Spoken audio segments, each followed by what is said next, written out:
It's coming. Who blinks first? That's a really interesting question, Roger. And here it is MBS and Putin, and they're going head to head, and this is why it's such a compelling story. When you look at the numbers, both countries have reserves of cash to see them through any lower price. And Russia, I think, perhaps has a little more strength, has a more diversified economy. It has squirreled away a lot of money in the last few years in a rainy day fund. It has a much lower break-even price for its budget, around $40 compared to $80 for Saudi Arabia. So perhaps when you look at it, they may be better placed to wait this one out and win the game of chicken. They also have a flexible currency, very importantly, so they can let the ruble feel a bit of the pain here, and that supports their domestic oil producers. Saudi currency is pegged against the dollar. So it's an interesting question. I think most people would say that Russia is in pretty good shape versus Saudi Arabia. Interesting. And of course, at perhaps one of the most difficult times in the last decade to suddenly have this this matchup between MBS and Putin briefly. Yes, absolutely. And look, that's the most amazing turn of events here. This alliance has gone cold very, very, very fast. But we talked about Saudi, we talked about Russia, but of course there are a lot of other countries that depend on the oil price who aren't in this game, but are obviously definitely caught in the crossfire. And the most important of those is the US. This is a disaster for the US shale industry. It struggles to make money much above $45 a barrel. A lot of those companies are heavily indebted. This is going to be felt as a truly seismic event in Texas. And that's one to watch. So how will Trump respond?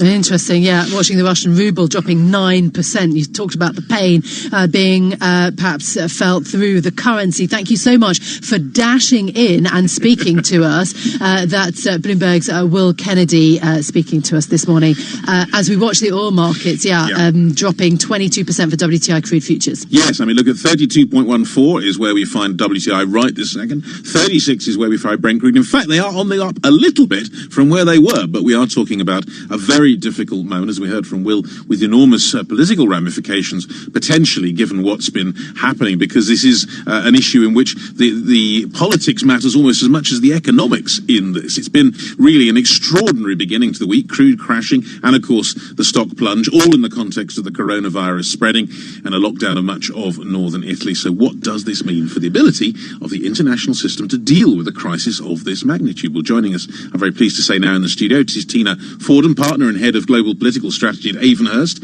formerly a member of the United Nations high-level panel on women's economic empowerment. Rather important because, of course, yesterday was International Women's Day. But let's start, if we may, Tina. Welcome and good morning to you. Good morning. With the virus, people have been describing terrible cliche, the perfect storm, because it does seem to be cutting across markets, politics, and the economy, affecting everything. Is that how you see it? Very much so. Another perhaps overused piece of jargon is the notion of a black swan event, which is unforeseeable. I've been in the business of looking at how politics intersects with markets and the economy for a couple of decades now. You can never anticipate the precise trigger, but as this coronavirus is taking hold in late cycle of financial markets, after the longest economic expansion and bull market in many years, a lot of investors asking themselves whether it's 2008 again. In many ways, and whilst I really don't want to be alarmist, this is potentially a much more significant crisis than the debt crisis. Why is that? Because of the potential for it to drag down incumbent leaders, because of, in many ways, the kind of post-traumatic stress, if you will, from the debt crisis, whereby passing fiscal stimulus became really taboo. Now we really need that. And policymakers, at least in the advanced economies, have kind of painted themselves into a corner. Plus, why is it worse? Death. Yes. The public health issue we shouldn't ignore. Unemployment and bankruptcy were pretty bad, byproducts of the debt crisis, but you didn't have these quite terrifying projections about deaths in advanced economies. We are, after all, used to bad things happening in faraway places. Not necessarily on our doorsteps. Which brings me on to the next point that I wanted to make with you, which is the international system. At the moment, it's quite shaky in lots of ways in terms of leaders that perhaps aren't the normal sort of leaders we expect to have in place at this point. A lot of the assumptions about the way the international system operates already somewhat challenged in recent years. Is the international system in a good position to deal with a crisis like this? No, it's not. However, there's nothing like a crisis to focus minds, especially one where so much of the population might be affected. I mean, having worked previously as an advisor in Number 10, I can tell you that, and this was in completely different historical context, governments in advanced economies in particular don't like to invest in capacity because they're going to hope that a crisis doesn't occur on their watch. Much better to use your firepower to boost the economy or you get no bang for your buck by having right. equipment in storage. Yeah, and it's one thing to say it's a once in a generation crisis. Well, that might be true, but again, it's a bit different from us having a few extra snow days this year, right? Yeah, look, what is your take in terms of the containment attempts? In Italy, we're talking this morning a lot about how the lockdown has been attempted, a kind of mirror image of what happened in China, but that it's really not working as well as it did in China. How do you read that, obviously, as in terms of your kind of political hat? Well, it's very important to emphasize that I'm not an epidemiologist, no, sure. and neither are most of the people who are opining on this crisis. There is unquestionably the fact that in authoritarian regimes, there's more potential to curtail freedom of movement. Italy is now trying this. Italy also has, like many Western countries, a very large cohort of elderly people who are being hit by this crisis.